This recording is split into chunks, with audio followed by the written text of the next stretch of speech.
بسم اللہ والسلام علی رسول اللہ۔ ایک سوال ہمارے دارالفتہ میں بہت زیادہ آ رہا ہے کہ لوگ بیٹیوں کو بہنوں کو وراثت میں حصہ نہیں دیتے، تو اس حوالے سے شریعت کیا کہتی ہے؟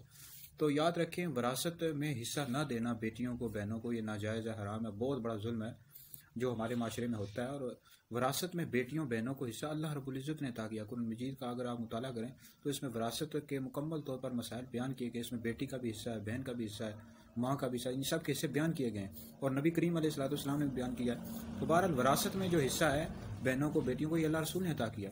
اب بعض لوگ یہ سمجھتے ہیں کہ ہم نے جہیز دے دیا تو اس صورت میں بس ان کی وراثت یہی ہے، حالانکہ ایسی بات نہیں ہے۔ وراثت میں جو حصہ ہے یہ شریعت نے عطا کیا ہے اور یہ آپ کو دینا پڑے گا۔ جہیز دینا تو یہ آپ اپنی مرضی سے دیتے ہیں، اپنی خوشی سے دیتے ہیں نا۔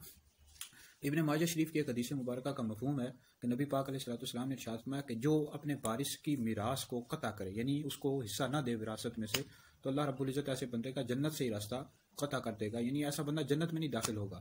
تو بہرحال یہ بہت بڑا ظلم ہے جی، بیٹیوں کو بہنوں کو وراثت میں حصہ ضرور دینا چاہیے۔